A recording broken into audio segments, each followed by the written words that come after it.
So basically the front of the car has got a luggage compartment at the front, it's got a luggage compartment at the rear, but the engine is tucked in this area here. So you've got a luggage bit there, and then the engine's within there, and to get to the engine, that whole thing comes off. The guy was explaining, it comes off and there's like another plate that's got to come off. But you might just see part of the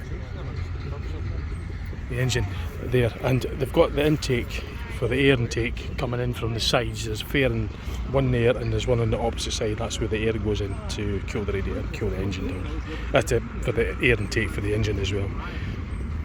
And there's luggage compartments at the front, spare wheel as well in this particular model. So that's the MG, and, but it still has the original like ABS and battery and that, brake servo booster at the front, horns, but being a mid-wheel base, it gives it more stability. And this is another example. In fact, this might actually show you the covers if it's off. No, it's not. It's still on. It's just luggage, man. But yeah, you can see the engine actually there, like. So you can see what I mean. It's kind of mid wheelbase for stability and that. So it's convertible, obviously, so the roof will be able to come down, and that's the intake. To the same with the other side for the air intake for the engine. So I learned something else. Because I was like baffled. I saw the spare wheel at the front, it said, and then I looked and said, oh, so the engine will be at the back. So the boot was open. I thought I'd see the engine right away, but I saw more luggage, and I said, oh, I better not film that. And I said, well, where the heck's the engine? It's ahead of the luggage compartment. So, yeah, quite interesting. Very tidy machine. So I'm just walking up a wee bit from there up towards these old cars again. I think I covered these earlier actually. I'm quite sure I did. So yeah, I think I've covered everything, so I won't round the video off yet until I'm actually sure that, because if something else comes up, I'll film that for you as well. I'll round the video off once I know when they're away to leave. But yeah, at least I've covered the grounds anyway. I haven't missed out any of the areas. I've at least swept through the areas. And a 4x4 just up there.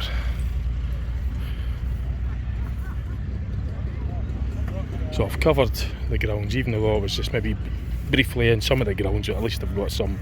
I swept the camera over some of the areas, so I've captured the footage at least. There's quite a lot to cover. And just having a look at that Morris 1100. The one that was in Brian Stimson, Mr. Stimson, played by John Cleese in the 1986 film Clockwise, the comedy film. It was a slightly darker blue than that.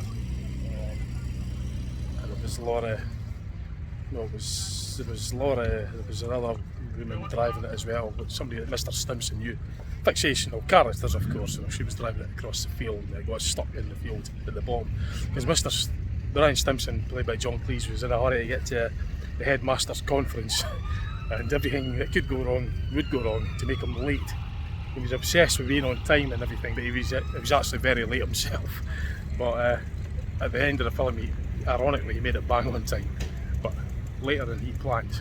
But yeah, if you watch that, I think also just remember now the Morris is also quite a famous car for that Fawlty Towers. That's also played. John Cleese stars in it. BBC comedy show Fawlty Towers. I think there was a 1100 in that as well. I didn't really watch Fawlty Towers, but it rings a bell. I certainly remember the Clockwise film anyway. I always enjoyed that film. But yeah. So just moving some of the. It's an old Model T Ford, is that? Was that the Model T? I wonder. Wow, I'm actually getting to see this moving. I'll get that for you as well if it's. Yeah.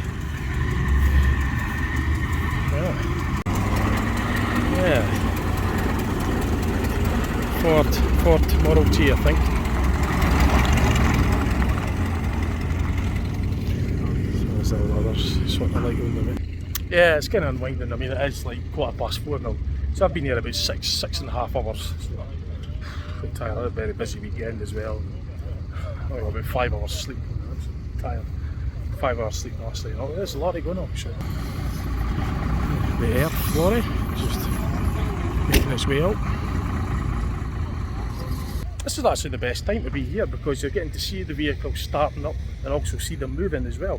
As they're making their way out, you get to see them, hear them and all that. So it's probably one of the better times because you see them all day when they're sitting parked up. But unless of course when they put them in the arena, but not every vehicle will go in the arena, but every vehicle will eventually start up and move off, and you'll get footage of you hanging around and see it. That's the advantage of staying here till quite late. You get to see all the cars going. You can hear, oh, there's a Citroen 2CV. Citroen 2CV. Oh wow, oh, look at this as well, look. Nice one. I saw that last time as well, I think. It's got model sheep. A fake sheep. There's a goat or something, there's a goat in it. There's a Scottish built design car, the Imp. I'll have a closer look at that in a second. I'm just going to show you this Citroen 2CV. It wasn't really my favourite type of car, to be honest, the Citroen 2CV. It wasn't my favourite model, but I was never really overly impressed with them. But it's a fine example nonetheless. Everybody's to their own taste. It wasn't really my taste of car, but to be honest, but it's certainly a lovely example. It's much appreciated to see the model of one because you wouldn't know what they looked like otherwise unless you had people that actually spend a lot of hard-earned cash and time to restore these old motors so they could be seen again, so you could look at them and go, yeah, that's a car I wasn't that keen on. But there you go, it's a Citroen 2CV. Engine at the back, 2-cylinder, air-cooled, and it's got a panhard rod that runs between front and rear wheels. There's a torsion bar actually. Torsion bar suspension basically. It's not like your conventional springs, it's a bar that twists and basically it's just suspension. So yeah, Citroen 2CV was designed for there was some test or something you had to stand going across a farm ground and the eggs were to stay in one, but supposedly the suspension's good. Anyway, this is the Scottish built designed car, the Hillman Imp. Engine at the back at a 45-degree angle. On in the subframe, air cooled obviously. That's the water pump and fan, water pump there, fan there, driven by the auxiliary belt which also drives this alternator, driven from the crankshaft pulley down there. Engine sitting at an angle of I think 45 degrees, transmission set further in. All this assembly is all one piece and it's bolted to a subframe which is bolted to the bottom of the car. And the reason I know this is because there's one in the Glasgow Transport Museum that shows the engine and it shows a good diagram. In fact, it shows the subframe with the engine and everything intact, and that's how I know. I never used to own one or have any dealings with them, but oh, there's a Chevrolet going up. But yeah, this is why I'm familiar with it, because there's one in the Glasgow Transport Museum and it shows all the technical stuff. Very interesting. I'll show you this pulling up. Pickup truck, Chevrolet, probably 1960s or something, or late 50s, I don't know. But there's a Mark 1 Escort, Alice Orange, RS 2000, lovely car. I had dealings with those, because when I go, my dad had one. Dad done a lot of work on repairing them. And he'd done a lot of work with the Allegro because that used to break down a lot. Not that one, but my dad's one. The Allegros were known to break down, had the reputation. But I used to love it because when they broke down, I always used to look forward to watching my dad repair them. But anyway, there's the Hillman Imp. It's designed and built in Scotland. I think I covered the footage. So yeah, the one in the Glasgow Transport Museum is a blue colour, but it's all versatile, same design versatile. Identical. Engine at the back, sitting in the rear, 45-degree angle. It's obviously it's got to fit, so they've put the engine at an angle to fit. So yeah, great. Bit of engineering. Shows you the engineering side. That's what I'm interested in.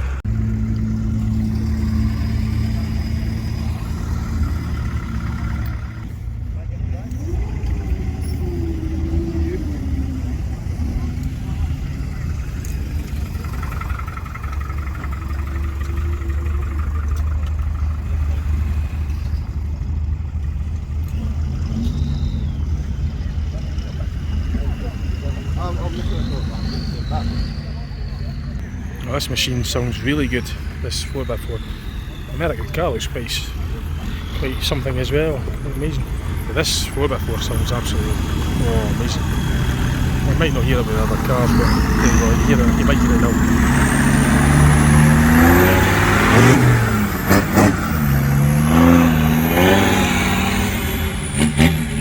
You hear the turbo in it as well. But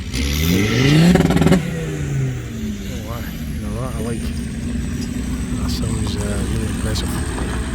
There's an old London taxi. It's Rover P5 or something, I think it is. Sounds like a truck. Oh, that thing really does sound good. I'll try and go over to it. I'll try and capture the sound of it as it's going up this gradient.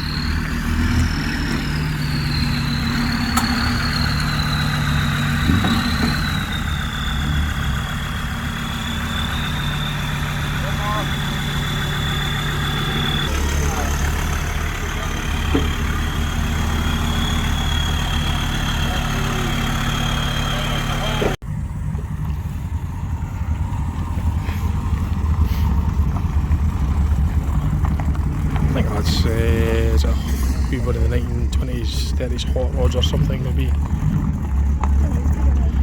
Got kind of like a retro hot rod look about it.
Oh yes, the big Scania truck started up. That sounds amazing. It's switched on. It's slightly moving. That's a big V8 engine. Myself to do that, I think.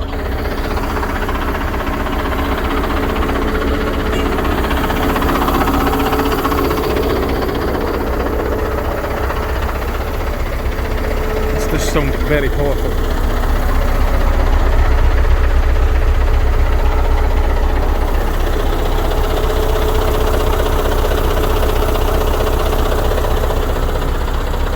Put this through a surround sound. Play the sound through a surround sound. You'll appreciate how deep that sounds.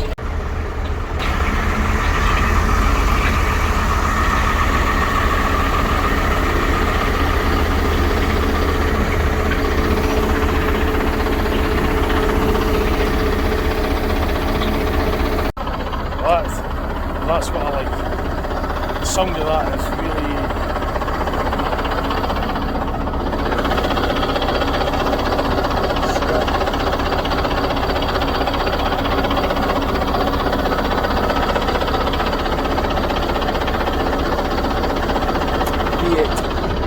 Powerful machine. As I say, if you put headphones on or surround sound, you'll get the vibe, you'll actually get the low frequencies, and you'll hear it a lot better. A lorry.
This lorry sounds pretty impressive, I'll tell you. It's nice deep exhaust on it.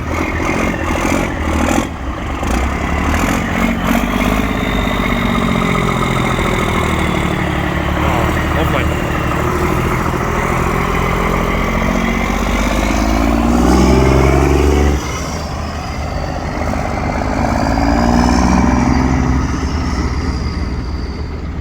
Oh no, that sounded brilliant. Oh, absolutely brilliant sound.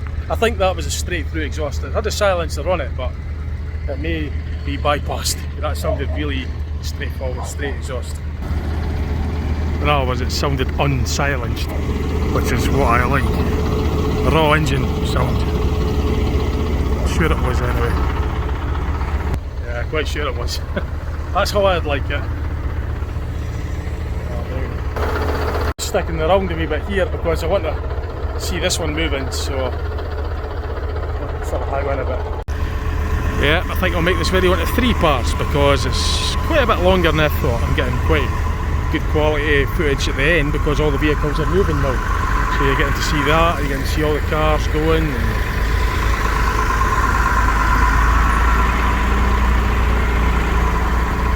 So yeah, initially I was going to make it a 2-part video, but I think it'll be 3 parts now because, as I say, this is the best time when all the vehicles are moving.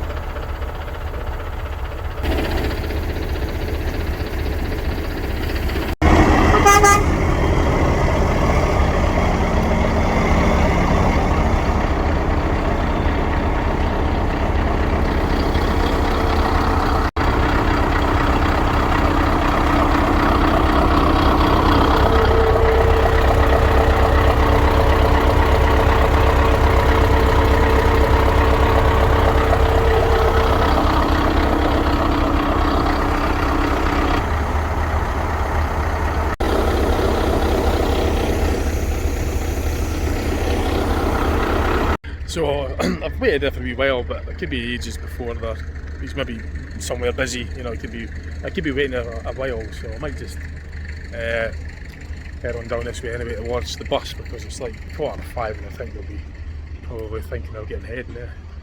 So don't worry. So there's another truck that's switched on. It's a Fordin Gardner engine 270.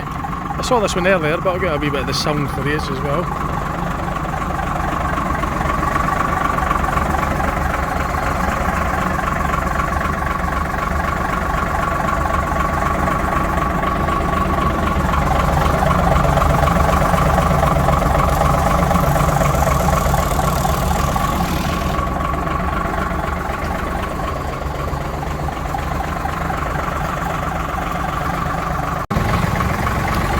Sitting 2CV car just going up.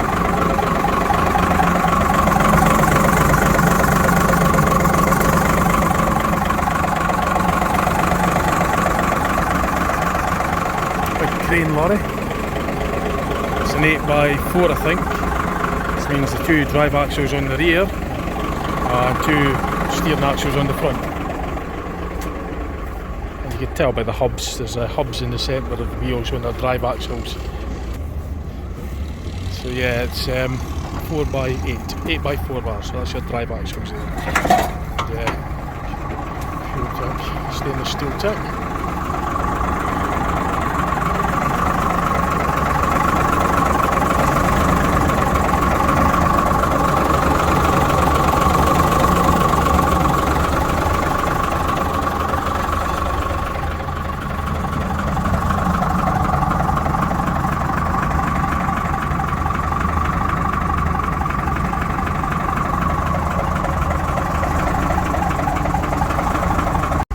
Allegro, lovely. I missed that. I just missed the front of it. I just saw it in the corner of my eye there. At least they're getting some of it now.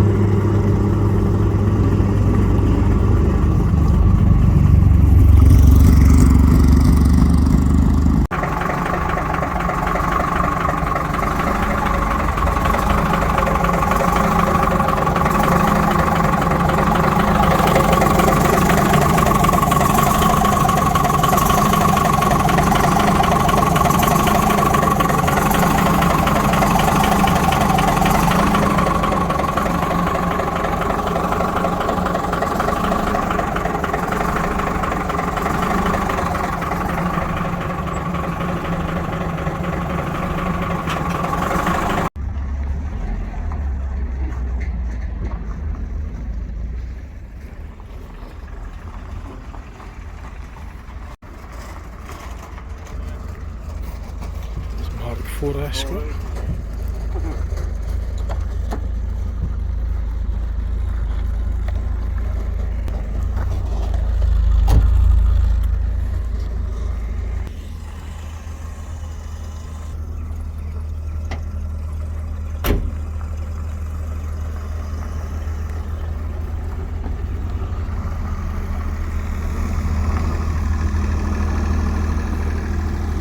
And that's Peterbilt with the cab, with the engine bonnet closed. Earlier on it was open, you were seeing the whole thing, the engine, big Caterpillar engine. I still haven't got the engine size, I haven't really been able to ask anybody.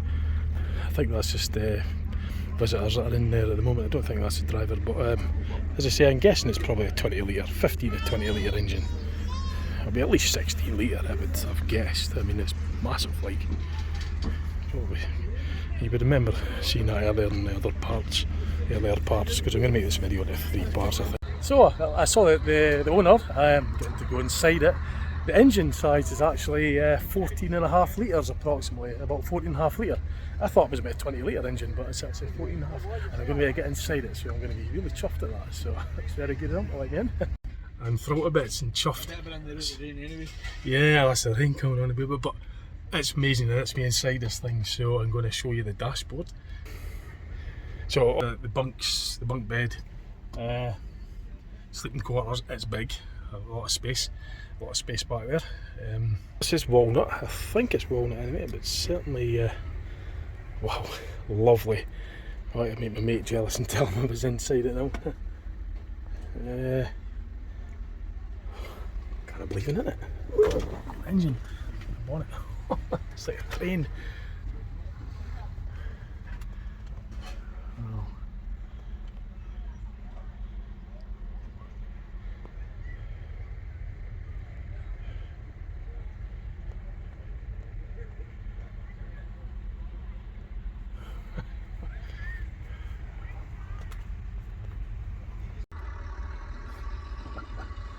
That's it behind the helm of this big truck. Oh, yeah, very, very comfortable. So, yeah, air sprung seat as well. Don't know where to come at. It's so comfortable.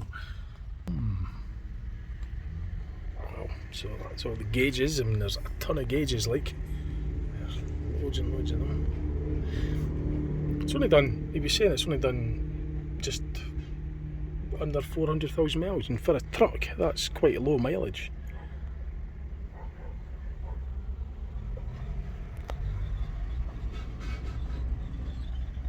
So the bonnet's obviously open. That would be about there, and that would be your view. You wouldn't really see. It's a big, huge area in front that's got to be taken into account when you're in traffic, because unlike the fronts of the European lorries, where it's a flat front, I mean, I drive buses and it's flat front, but with a truck it's of this magnitude. You've got to remember the size of this bonnet. Massive. So it's a 10-speed Fuller splitter gearbox manual. That'll be the control, the toggle switch, I guess. For I don't think I'd particularly. Mind you, practice makes perfect, but I think it would probably be quite hard at first, because it wouldn't be like a car. I'm guessing it might be double clutch. You know, I don't know if it's double clutching involved in it or what, but. Yeah, I could sit here all day. Lovely though, so I really appreciate that. That was very nice of them to let me sit inside here. And I now know the engine size is about 14.5 litres. So that's now I know. So that's his out of the cab, and this is another look at this engine. So is it 14.5 litre, just about 14.5 litre. When I saw the height of it, I thought, you know, it must be really torquey, probably about 20 litre or something, but it's no, it's the Jake brake, Caterpillar engine. So yeah, just another wee look at the engine for you from earlier on, and transmission.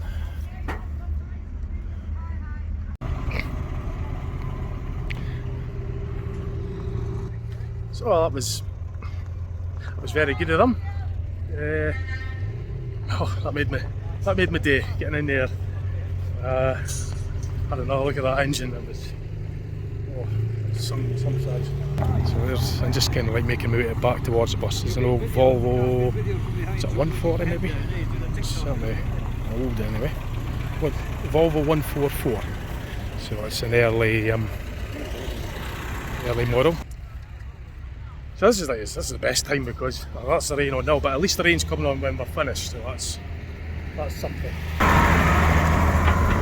Yeah, at least the rain held off until it was over, so I guess we're lucky. We had the stalls out earlier with the bus, so we got lucky with the weather. It's held off until now, so that's, if any time it's going to rain today, it'll be now, which is fine because we've done this show. So anyway, we had a stall there just earlier. I don't know what that noise was, but it sounded quite funny. I don't know what it's like. I don't know if it was like a horn or somebody. I don't know what that was, but anyway, I think pretty much round off the video now. I might even give you footage of the engine starting on this so you could compare the two with the lorries and stuff. You will of course get footage of this thing being driven when I was at Lothamond just a couple of months back. Part 1 of the Lothamond August 2024 Vintage Bus Museum, and there's footage of this if you look at my channel if you want to hear it when it's been driven.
Going to fire up the open topper, the Volvo Mark II. I'll get footage of that for you, the exhaust as it's firing up. So it's a cold start. Well, it's probably not as cold a start as it was this morning because it's been sitting for a while, but it'll probably take a good 24 hours before it's actually stone cold. Because water's a thermal capacitor, it will keep the heat around the engine for quite a considerable time. The coolant will actually retain the heat for a while when the engine's off, even though it's been off for about 6 or 7 hours. It'll probably still be warmish. So I'll probably start first time out with the globals. It started first time just as I thought, because it's, as I said, the engine will keep a wee bit of warmth. The oil as well will retain a lot of thermal capacitance.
That whirring sound will be the alternator belt in the alternator, because that's on the drive shaft to the input of the transmission.